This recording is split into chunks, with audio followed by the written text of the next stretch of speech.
오늘 우리에게 주시는 하나님의 말씀은 요한 1서 2장 1절 말씀입니다. 요한 1서 2장 1절 말씀입니다.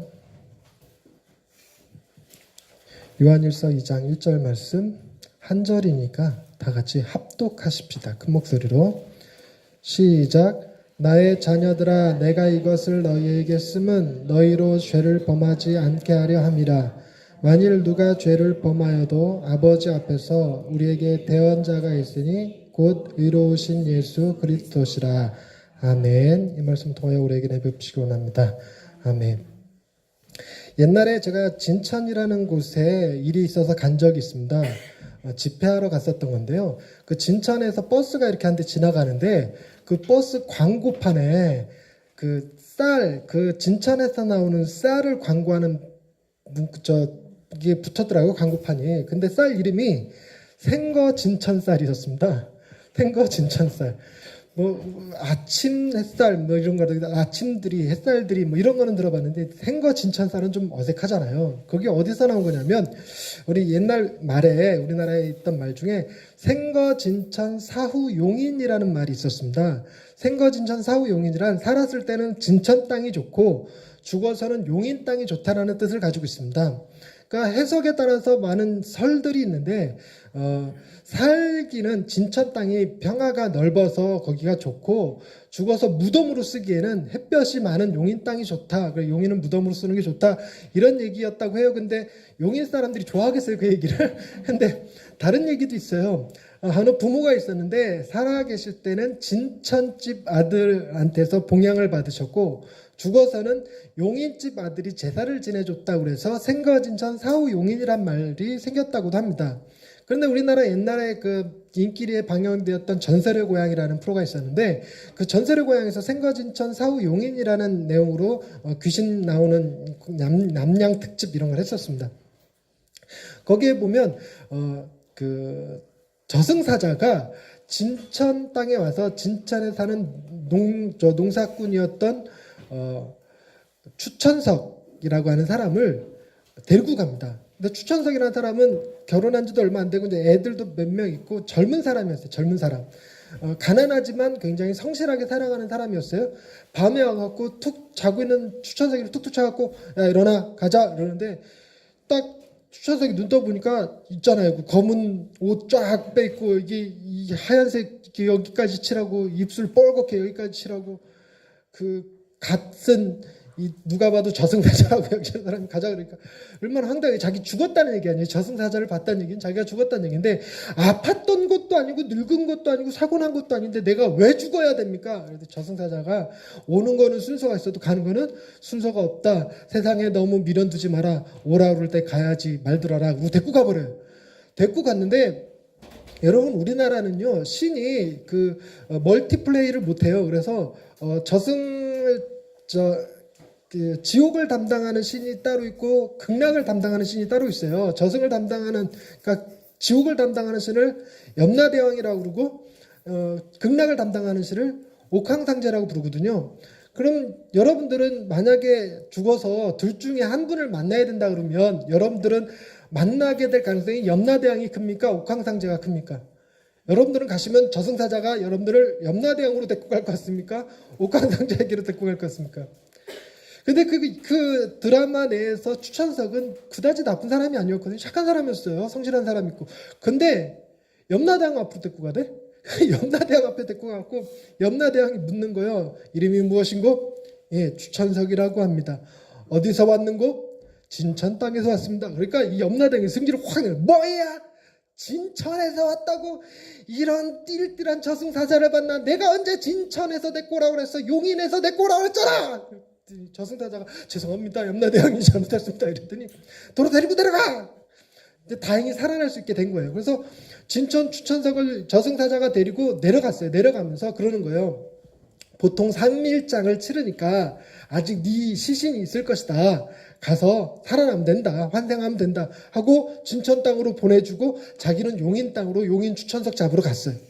근데 진천 추천석이 자기 집으로 이렇게 막 신나갖고 온 거예요. 자기 이제 죽었다고 생각했다는데 다시 살아나는 거니까 막 갔는데 아뿔싸 진천 추천석 댁이 집이 워낙 가난해갖고 3일장을 못 치르고 1일장을 치러버린 거예요. 1일장. 1일장 치러갖고 시신을 땅에 묻어버렸네.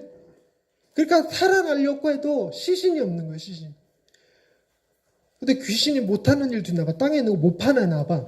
어찌됐건 땅에 묻혀버리니까 진천 추천석이 고민하다가 시신이 하나 있다. 시신. 어디에 있어요? 시신이.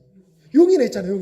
용인 추천석 지금 저승사자가 잡으러 갔으니까 갖고 용인 땅으로 막 뛰어갔더니 아니나 다를까 거기에 초상이 나갖고 난리가 난 거야. 아버지 돌아가셨다고. 근데 거기는 양반집인데다가 부자였어요. 나이도 좀 많았어. 그러니까 죽을 때가 된 거예요. 거기가. 그러니까 거기 몸에 쑥 들어가갖고 부활을 했어요. 일종의 환생을 한 거죠. 다시 살아났어요. 딱 살아났어도 자기는 누구냐면 몸뚱아리는 용인 추천석의 몸이긴 하지만 영혼은 진천 추천석이니까 그 마님 앞에 무릎을 딱 꿇고 마님 죄송합니다. 제가 사실은 진천 추천석인데 여차저차 해갖고 어쩔 수 없이 대감마님의 몸을 빌었습니다. 죄송합니다. 그러고 냅다 도망을 쳐버렸어요. 진천으로 냅다 도망을 쳤는데 용인 추천석 그 집안에서는 뭐 미친놈이 이렇게 안 하잖아요. 아버지가 세상에 죽은 줄 알았는데 갑자기 살아나니까 우와 살아났다 이랬는데 사람이 죽었다가 살아났는데 제정신이겠냐고. 그러니까 사람이 살짝 정신이 좀 오락가락했나 보다. 그리고 아버지 도망가니까 아버지 잡으러 쫓아왔어요. 근데 진천 땅에 막 온 이 용인 추천석이 진천댁 한때 가고 아이고 여보 그러는데 진천댁이 어머 자기야 이러겠어? 생긴 게 웬 선비같이 양반 나이 많으신 분이 와갖고 자기한테 여보 그러니까 놀래갖고 누구세요? 막 이러면 여보 나야 당신 남편 추천석이야 그러는데 이 진천댁은 그냥 그게 뭘로 들리냐면 자기 혼자 됐다고 남편 죽었다고 희롱하는 소리로 들리는 거예요. 이러시면 아니 됩니다. 제가 비록 남편을 여인 사람이기는 하지만 남편 여인 지 얼마 되지도 않고 아니 다 아실 만한 분이 이런 짓을 하시면 어떡합니까? 막 이렇게 된 거죠. 그랬는데 그 용인 추천석 몸을 입은 진천 추천석이 그 부인하고 있었던 과거의 이야기를 쫙 해주는 거예요. 아들의 자식들 얘기 쫙 해주고요. 당신 몸에 어디에 무슨 상처 있고 어디에 무슨 점이 있고 그렇게 쫙 얘기해 주는데 가만히 들어보니까 말투며 말하는 거며 이 느낌이 딱 자기 남편 추천석이에요. 눈 뜨고 보면 용인 사람인데 눈 감고 들으면 딱 자기 남편인 거죠. 그때 마침 용인 사람들이 들이닥친 거예요. 들이닥쳤고 아이고 아버지 왜 여기서 이러고 계십니까? 얼른 집에 가십시다. 그런데 놔두세요. 죄송합니다. 저는 진천 사람입니다. 뭐 그랬던 거죠. 이게 그래갖고 결국은 어떻게 갔냐면 사또한테 간 거예요. 사또한테 판결을 내려달라고. 진천 사람인지 용인 사람인지. 여러분들 생각에는 이 추천석이 용인 사람입니까? 진천 사람입니까? 진천 사람이다 손 들어주세요. 용인 사람이다 손 들어주세요. 역시 우리 교회는 손든 파와 안 든 파만 있어. 근데 그 사또한테 가서 재판을 청하니까 사또가 그러는 거예요. 그대는 내복의 용인 추천석이신데 그대 스스로는 뭐라고 느끼는가? 사또 저 아시지 않습니까? 저 진천 사람입니다. 여기 사람입니다. 그랬더니 그 진천댁 그대 보기에는 이 사람이 당신 자네 남편인가 아닌가? 그랬더니 사또 제가 눈 감고 들으면 딱 제 남편인데 눈 뜨면 외간 남자입니다. 눈 감고 들었자니 그럴 수도 없고 눈 뜨고 보자니 참아볼 수 없는 상황입니다. 용인 사람들한테 용인 댁 보기에는 어떤가? 그때 이 추천석이 그대 남편인가 아닌가? 100% 제 남편입니다. 어딜 봐도 둘러봐도 맺혀보고 봐도 어딜 봐도 제 남편입니다. 잠깐 죽었다 살아났고 정신이 지금 살짝 오락가락하지만 완전히 제 남편입니다. 빼박 제 남편입니다. 그러니까 사또가 난감해진 거예요. 진천 사람 같기도 하고 예전에 자기가 만났던 사람 같기도 하고 용인 사람 같기도 하고 그래갖고 고민하다가 뭐라고 얘기를 하냐면 명재판을 해. 뭐라고 그러냐면 예로부터 천원지방이라 하였느니라. 천원지방이 뭔 말이냐면요. 하늘은 둥글고 땅은 내 방위가 있다라는 뜻이에요.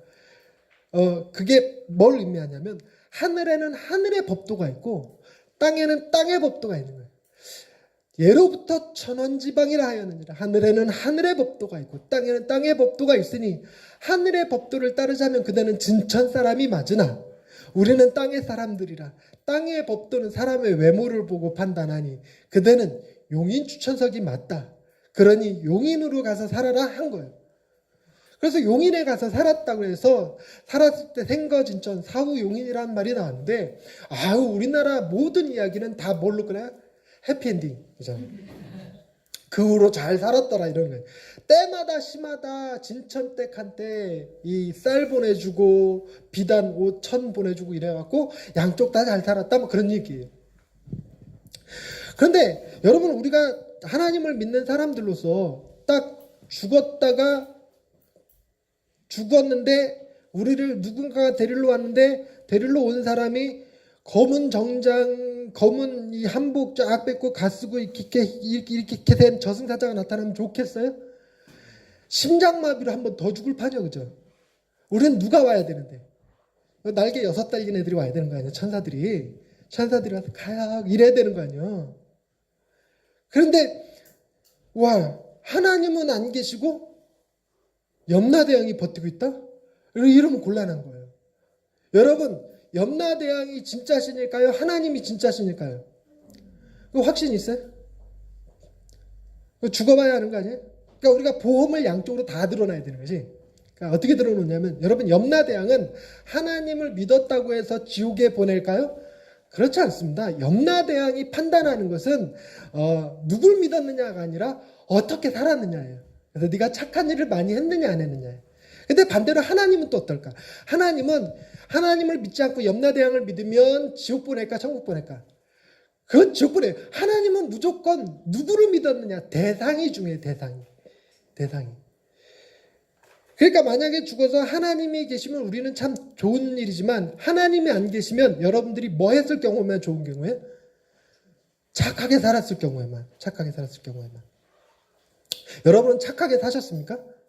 그러니까 이제 뭘 해야 되냐면 지금부터라도 하나님을 믿되 뭐하게 믿자? 착하게 살면서 믿자. 착하게. 그러면 혹시라도 염라대왕 만날지라도 크게 두려워하지 않을 수 있지 않을까 이런 생각해요. 그런데 여러분 최근도 몇 년 된 것 같긴 한데 그 신과 함께라는 영화 보셨나요? 신과 함께? 그게 그 웹툰으로 먼저 떴잖아요. 웹툰을 제가 쭉 봤어요. 근데 웹툰 내용하고 영화상의 내용은 조금 다르긴 합니다. 근데 영화상에서 주인공이 누구냐면 차태현이 나오는데 차태현이 소방관으로 나와요. 그래서 불 속에 들어가서 그 어린아이 하나를 구하고 이렇게 뛰어내리잖아요. 뛰어내리는데 자기는 죽고 자기가 안고 뛰어내린 애는 살아요. 근데 자기가 죽었는데 데리러 온 사람들이 저승사자들이 데리러 왔는데 저승사자들이 이렇게 세월이 흐르니까 세련됐어 애들이.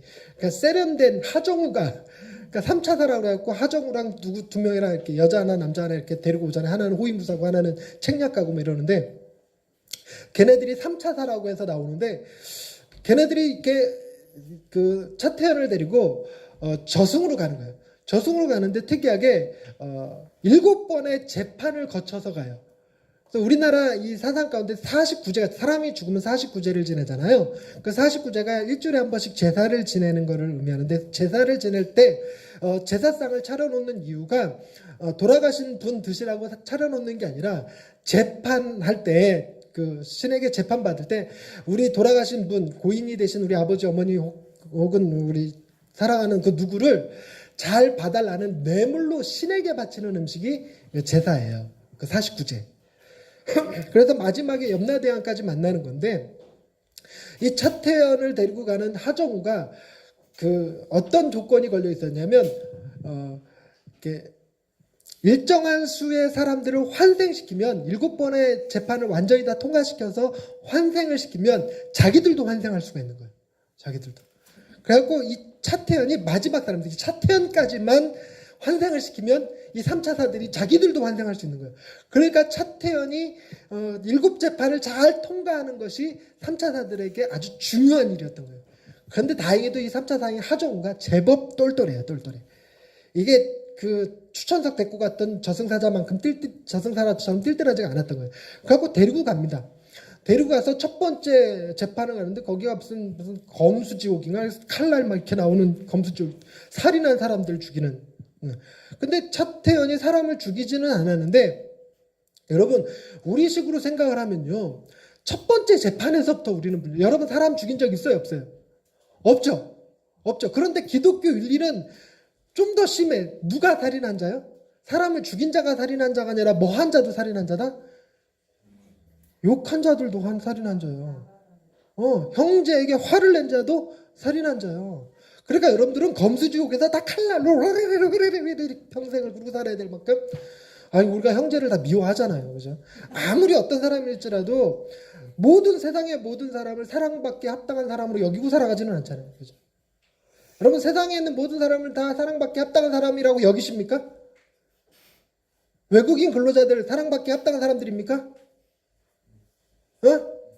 제주도에 와 있는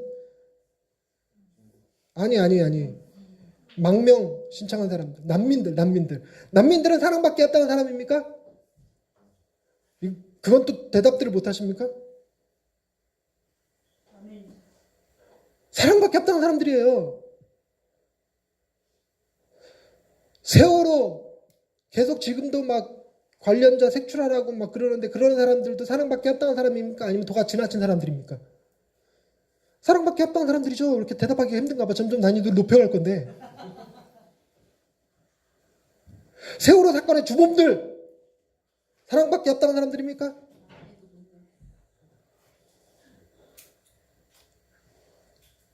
전직 대통령님들 사랑받기 합당한, 그러니까 우리 검수지옥에서 다 걸린다니까.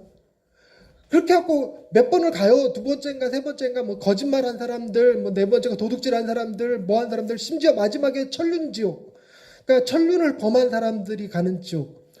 그 마지막을 다 통과해야 되는데 차태현이 거기서 딱 걸리는 거예요. 왜 그러냐면 차태현이가 어머니가 너무 집이 가난했는데 어머니가 너무 병치레를 많이 하셨어요. 그러니까 너무 힘든 거예요. 차태현이 너무 힘들어갖고 어떻게 했냐면 어머니 잠들어 계실 때 죽여버리려고 베개로 그 엄마 머리를 눌렀었어요. 근데 그거 실패하자 이제 그대로 집을 나가버린 거지. 집 나가서 한 번도 엄마 안 만나고 살았어요. 이 몹쓸. 근데 그래서 거기서 완전히 빼박 이제 죽었구나, 이제 차태현도 이제 지옥으로 떨어지는구나, 이제 그러면 누구도 환생 못하는 거야? 하정우도 환생 못하는 거죠. 하정우도. 근데 하정우가 얼마나 좋더라. 그 장면을 딱 모래로 이렇게 재현하잖아요. 모래가 확 일어나더니 엄마 누워 있고 거기에 이렇게 배드는데 엄마가 아냐 모르냐? 엄마가 알아요. 아이가 자기를 죽이려고 한다는 사실을. 그리고 죽이기를 원했또 엄마가. 그걸 드러내면서 천륜을 어긴 게 아니다. 어머니가 원했던 것이다. 그러면서 차태현이 또 거기서 열어를 여러분 부모 공경의 문제에 딱 부딪히면요, 여러분 저도 너무 힘들어요. 세상 불효자의 길이 목회자의 길이라고 생각을 했어요.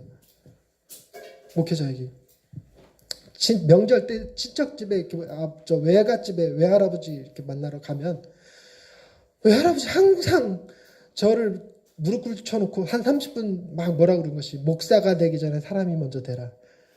네 엄마 제대로 모시지 못한 놈이 무슨 목사를 한다고 그러냐. 이 소리를 엄청 들었어요. 엄청. 그러니까 저 딱 거기서 걸릴 것 같아. 거기서. 그런데 하정우만 만날 수 있으면 그런 거죠. 우리가 그 생거진천 사후용인에 나오는 그 저승사자 만나면 다 죽는 거지만 누구만 만나면 살 수 있다? 하정우만 만나면 사는 거야. 하정우만. 그런데 여러분 가만히 생각해 보면 우리 기독교에도 그런 하정우 역할을 감당하는 사람이 있어요. 하정우 역할을 감당하는 사람. 오늘 읽은 본문 말씀에 이게 대박인 거죠. 요한일서 2장 1절마다 다시 한번 읽어볼게요. 시작. 나의 자녀들아, 내가 이것을 너희에게 쓰면 너희로 죄를 범하지 않게 하려 함이라. 스톱. 여러분, 요한일서의 저자가 요한으로 알려져 있어요. 그냥 요한이 됐건 요한의 이름을 사칭한 사람이었건 간에 그 요한의 공동체에게 뭐라고 그러냐면 죄짓지 말라고. 여러분 죄짓지 마세요. 아멘. 여러분 착하게 살아야 돼. 만약에 저승사자가 여러분 데리러 오면 어떡하려고 그래. 그런데 우리가 착하게 사는 일이 쉬워요, 어려워요? 어렵긴 또 뭘 어려워. 착하게 살아 그냥. 착하게 사십시다. 아멘. 착하게 삽시다. 목사님한테 잘하십시다. 크게 해. 저기 전구 나갔어요. 저 김명길 집사님. 저 전구 나갔는데 자꾸 어디? 여기는 일부러 빼놨어요. 꺼놨어요. 이거 켜지면 이거 안 보이니까 일부러 빼놓고 저거 하나 나갔는데 예비 전구가 없어요. 김명길 집사님. 예비 전구가 없어요. 그리고 우리 이 동네 요즘 이 재활용품 수거를 안 해가갖고 지금 몇 달째 안 해가는지 몰라. 그래서 저기 바깥에 이렇게 내놓은 게 지금 몇 주째 이렇게 쌓여 있네. 그 박스 이거 박스 귀 있는 자는 들을지어다. 목사님한테 잘하십시다. 착하게 사십시다. 근데 여기서 딱 끝나면 기독교가 아니라니까요. 그냥 착하게 살아야 되는 거면 기독교가 아닙니다. 기독교인들은 착하게 살려고 노력해야 되는 건 분명히 맞아요. 여러분 율법대로 살아야 되고 주일 지켜야 되고 헌금 잘하셔야 되고 전도하셔야 되고 맞습니다. 맞습니다. 그런데 거기서 끝나지 않아요. 우리는 그것이 우리의 구원을 결정짓지 않는다는 걸 알아요. 그러니까 내가 실패한다고 해서 이 생망 아닙니다. 또 시작할 수 있어요. 또 시작할 수 있어요. 예배 시간에 한 번 늦었다고 해서 계속 늦어도 된다는 게 아니에요. 주무시나요 혹시? 그 다음 읽어봅시다. 그 다음 시작. 만일 누가 죄를 범하여도 아버지 앞에서 우리에게 대언자가 있으니 곧 의로우신 예수 그리스도시라. 이 대언자, 대신하여 말해주는 사람, 이게 변호사예요. 여러분 우리가 변호사를 쓰잖아요. 변호사가 똑똑하면 내가 뭐 받고 무죄 받고, 변호사가 띨띨하면 죄 안 지었어도 유죄 받아. 그러니까 변호사의 능력이 곧 나의 능력이 되고, 변호사가 하는 말이 곧 내 말이 되는 거예요. 근데 놀랍게도 우리에겐 누가 있냐면 대언자, 대신해서 말씀해 주실 분이 계시는데 그분이 곧 의로우신 예수 그리스도, 오늘로 얘기하면 부활하신, 우리 죄를 대신 지시고 십자가에 죽으셨다가 3일 만에 부활하신 바로 그분이 우리를 대신해서 말해 주신다고요. 말해 주신다. 여러분 이게 얼마나 중요하냐면요, 하나님이 우리를 재판할 때 너 착하게 살았냐 잘못 살았느냐 이랬을 때, 여러분 많이 아는 사람과 많이 잘 모르는 사람, 즉 율법을 많이 아는 사람이 죄가 더 많을까요? 율법을 잘 모르는 사람이 죄가 더 많을까요? 많이 아는 사람, 아는 게 곧 죄가 되는 거예요. 우리가 율법대로 살 수 있으면 되는데 못 산다는 거죠. 이게 죄인 줄 모르고 행한 사람과 죄인 줄 알면서도 행한 사람의 죄의 차이는 크거든요. 그런데 뭘로다가 판단하실 겁니까? 하나님 지역마다 다 달라요. 하나님 우리나라에서는 신호 위반하는 거 죄지만 어느 나라에서는 신호 위반이 미덕이에요. 차들 밀려 있는데 지금 신호 지키고 있으니까 줄줄이 하길래 제가 이집트 갔다 그걸 딱 봤다니까. 이집트는 신호등이 없어요. 차들이 막 그 카이로, 이집트 수도인 카이로에서 막 차들이 시내를 뭐 신호 위반하고, 신호가 자체가 없어. 신호 그냥 막 교차로도 막 지나가요. 그러니까 막 차와 차들이 이렇게 엉켜 지나가. 그런데 가이드가 하는 말이, 이 나라는 신호등이 없는 대신에 차량 정체가 별로 없대요. 다 물 흐르듯이 쭉 흐른대요. 우리나라는 신호등이 교통 체증을 만든다는 거예요. 제가 독일에 잠깐 갔다 왔는데, 독일에서는요 아무 데서나 담배 펴도 돼. 근데 우리나라는 아무 데서나 담배 피면 안 돼요. 근데 독일은 심지어는 플랫폼, 기차 타는 플랫폼, 거기서도 담배를 피는데 거기에 이렇게 부스가 하나 있어요. 박스가. 우리나라 같으면 흡연 박스일 것 같은데, 흡연실일 것 같은데, 그 나라는 비흡연자들을 위한 박스예요. 비흡연자들. 거기 계신 전 목사님, 여러분들 아는 김종현 선교사님 말씀으로는 불과 얼마 전까지는 기차 안에서도 담배를 폈대요. 그리고 기차 안에 이 금연이라고 다 써붙여 있어요. 이제부터 금연이라고. 그리고 더 놀라운 거는 길거리에 한 10박, 오버해서 말하자면 한 10걸음 단위로 쓰레기통이 있어요. 쓰레기통. 재떨이가 있는데 사람들 가만히 지켜보니까 거기다가 담배 꽁초 버리는 사람 거의 없어요. 있음에도 불구하고 아무 데나 버려. 아무 데나. 우리나라 같으면 즉석에서 딱지 뜰 거 그거. 아무 데나 버려. 그것도 이상하다 그랬더니 김종선 선교사님이 그러는 거예요. 그 독일에는 담배값에 쓰레기 청소 비용이 포함되어 있대요. 그러니까 그것에 대해서 이제 화가 나니까 사람들이 일부러 더 버린대. 일부러. 청소비 붙었으니까 청소해 네가 이걸 버린다니, 국가. 우리나라에서 그러면 독일식으로 재판을 할 거예요? 한국식으로 재판할 거예요? 그런데 하나님이 로마서에 보니까 양심을 따라 재판하신다, 양심을 따라 심판하신다는데, 이게 뭔 말이냐면 각 사람들 이 마음에다가 이 MP3 하나씩 집어넣고 녹음을 다 해버리는 거예요. 뭘 녹음하냐면 이 사람이 선악에 관련된 이야기를 할 때마다 녹음을 딱 하는 거예요. 지각하면 안 돼, 거짓말하면 안 돼, 신호 잘 지켜야 돼, 쓰레기 함부로 버리면 안 돼, 이런 말들 있잖아요. 우리가 했던 말들. 여러분 시간 잘 지켜야 됩니까? 안 지켜야 됩니까? 잘 지켜야 돼. 우리나라는 몇 분까지 봐주는데? 코리안 타임 30분, 브라질은 2시간, 아르헨티나인가 나이지리아인가 거기는 그날에만 오면 된대. 하루 해가 넘어가면 약속을 어긴 건데 해만 안 넘어가면 된대요. 제 인내심은 5분.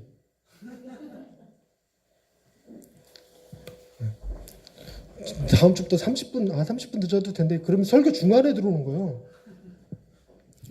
그런데 이 우리에 있는 걸 딱 뽑아갖고 하나님이 그래 네가 말한 그거대로 재판해보자. 너 이대로 살았냐? 그러면 우리 다 걸려요. 다 걸려. 우리가 말한 대로 못 사는 거 아니에요. 제일 심한 사람이 누굴까요? 목사. 목사들이 자기가 말한 대로만 살 수 있으면 성인군자 우리나라에 엄청 많아요. 목사부터가 자기가 말한 대로 못 살아. 그러니까 우리는 반드시 누가 있어야 되냐면 대원자가 있어줘. 대원자. 여러분 신앙생활 오래 하신 분들 계시죠? 신앙생활 오래 하신 분들 하나님 앞에 딱 가서 저 신앙생활 열심히 했습니다. 예배 빠지지 않았고요. 지각하지 않았고요. 한 번도 헌금을 어긴 적이 없었고요. 전도 해마다 몇 명씩 했었고요. 성경을 몇 독씩 했고요. 이러고 얘기하는데 마귀가 얼마나 교활한 사람인지, 교활한 놈인지 알아요? 마귀가 뭐라는 하나님 제 인정. 열심히 기도한 거 인정. 열심히 예배 드린 거 인정. 나 다 인정. 교회에다 헌신한 거 다 인정. 그러나 하나님 쫓아고 한 게 아니라 지조차고 한 거예요. 지조차. 하나님 섬긴 게 아니라 자기를 섬기느라고 그랬던 거예요. 예배 안 빠지는 사람이라는 평판을 듣고 싶었던 거고 성실한 사람이라는 평판을 듣고 싶었던 거고 그거지 하나님을 위해서 그런 거 아닙니다. 그러면 다 걸려요. 제 기도 열심히 한 거 맞습니다. 기도 열심히 했는데 기도 내용 가만히 보십시오. 하나님을 위해서 기도했나? 하나님의 나라와 그 의를 구한 게 몇 번이나 될 것 같습니까? 다 지 욕심, 이거 해달라 저거 해달라 이게 그런 거 자기 욕심을 섬긴 거지 하나님의 영광을 위해서 기도한 게 아닙니다. 다 걸린단 말이에요. 다 걸려. 하나님을 사랑하고 이웃을 사랑하라고 그랬는데 나 하나님 사랑했습니다. 내 이웃을 사랑했습니다. 맞아요. 하나님 하나님 사랑했고 이웃 사랑한 거 제가 봤습니다. 제가 증명합니다. 그러나 마음과 뜻과 힘을 다하진 않더라고요. 지 몸처럼 사랑하는 건 아니더라고요. 여러분 이거 다 걸려요. 다 걸려. 우리가 뭔 말만 하면 다 걸려. 뭔 말만 하면 다 걸릴 것 같으면 뭐 하지 않으면 돼. 난 아무 말 안 하고 예수님이 말씀하시고 큰게 내가 십자가에서 죄를 위하여 물과 피를 다 쏟아서 다 이루었지 않습니까? 다 지불했지 않습니까? 죄값을 다 치렀지 않습니까? 여러분 똑똑한 변호사들은요. 우리가 문제가 생겨갖고 변호사 고용했는데 변호사가 재판받기 전에 뭐 하냐면요. 아이고 이 재판을 유리하게 끌고 가기 위해서는 먼저 피해자하고 합의 보셔야 됩니다. 그래서 피해자한테 가서 합의를 봐요. 그래서 합의금 주고 뭐 보상하고 뭘 받아오냐면 탄원서 받아와요. 탄원서 피해자한테. 탄원서 받아갖고 오면 변호사가 좀 더 당당하게 재판관한테 재판관이 물론 잘못했죠. 하지만 충분히 반성했고 다 합의했고 피해 보상해줬고 심지어 피해자들한테 탄원서까지 받아갖고 왔으니 무죄로 방면해 줄 것을 요청합니다. 딱 이렇게 되는 거예요. 근데 진짜 좋은 변호사가 우리 아빠라면 내가 합의 볼 돈이 없어. 그럼 어떻게 할까? 야 합의 봐야 된다니까. 그래야 네가 살아. 아빠 합의할 돈이 내가 어디 있어요. 그럼 아빠가 가서 대신 합의해 줄 거란 말이지. 아들 재판에서 이기게 해주려면. 가만히 내가 하는 말이 유전무죄 무전유죄 되나?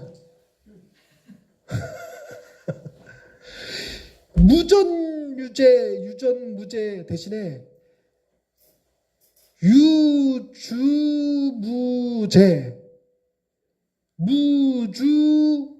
무주유죄 알아듣나 모르겠다.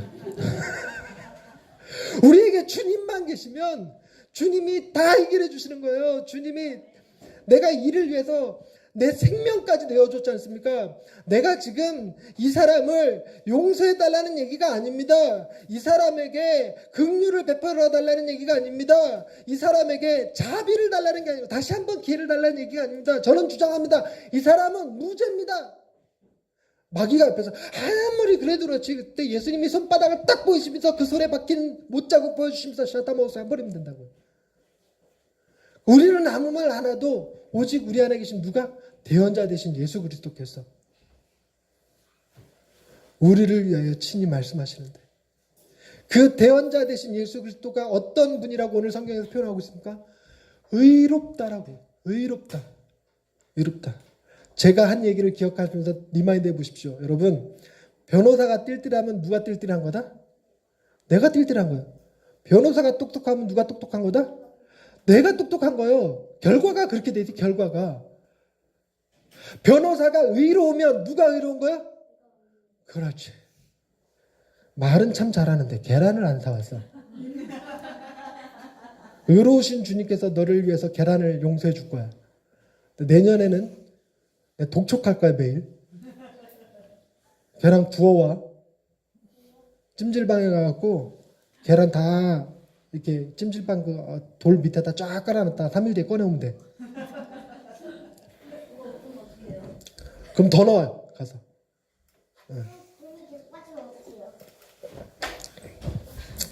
그러니까 우리 교회에서 설교 시간에 대화할 수 있는 유일한 사람들인 것 같아, 니들이. 그럼 뭐 한다고? 네 질문이 뭐였어? 계란이 누가 먹고 개통 넣으면 돈 떨어지고. 돈 안 떨어져. 니네 집 돈 그렇게 쉽게 떨어지지 않는 집 아니에요. 계란 그까이 거 한 판에 3,000원, 4,000원밖에 안 하는데 그거 뭐 일주일 동안 넣어봐야 기껏해야 많이 들어가봐야 3만 원 들어가. 3만 원. 그래갖고 끝내 사람들이 다 먹어버렸다. 그러면 6,000원짜리 사오면 돼. 구워진 거 사오면 돼. 오늘은 구워진 거 우리가 샀어. 그래도 불만이야? 하영아, 마크 해라. 나 설교하게. 여러분, 오늘 부활하신 주님이 우리와 함께 하신다는 게 얼마나 큰 기쁨이냐면 그분이 우리의 모든 죄값을 지불하셨고 그것이 완료되었음을 의미하는 것이 부활하시면 나를 위해서 대신 죽어주신 분이 죽음으로 끝난 게 아니라 지금도 살아계셔서 하나님 보좌 우편에 계셔서 지금도 우리를 위하여 끊임없이 간구하고 계신다는 사실이 얼마나 큰 위로인데. 그러니 마음껏 거짓말하십시오, 마음껏 살인하십시오 하는 얘기가 아니에요. 그분이 지불하신 것은 우리가 고난주간 늘 묵상한 거 아니에요. 손에 못자국과 옆구리 창자국과 머리에 가시관과 물과 피를 다 쏟으시면서 우리를 위해서 죽어주신 그 희생을 생각하면 우리가 주님을 대신 또 한 번 십자가에 못 박을 일이 아니지 않습니까? 할 수 있는 한 천국을 보장받았으니 천국 백성다운 삶을 살기 위해 노력하는 사람들이 되십시다. 주님을 다시 못 박는 일, 얼마든지 주님은 우리를 대신해서 여러 번 십자가를 지실 수 있는 분이세요. 그거는 변함없는 거지만 그렇다고 해서 그렇게 하시라고 등 떠밀 일은 아니라는 거죠. 할 수만 있으면 주님 닮아가는 저와 여러분 되실 수 있기를 주님의 여러분 축원드립니다. 기도하십시다. 하나님, 우리의 삶에 대언자가 있다는 사실이 얼마나 감사한지 모릅니다. 우리의 삶은 사탄 마귀가 고소하면 고소하는 대로 다 걸릴 수밖에 없는 죄뿐인 인생입니다.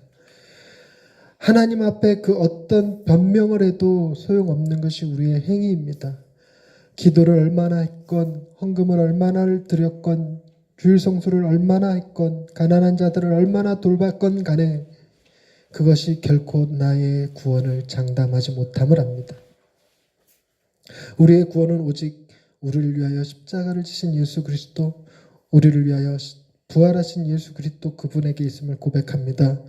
우리의 삶을 예수 그리스도와 동행하게 하시고 그분의 의로우심을 닮아 우리도 의로운 삶을 살기 위해 각고의 노력을 하게 하시고 그분이 있음으로 담대함으로 세상을 살아갈 수 있는 예양의 식구들 다 되게 하여 주옵소서.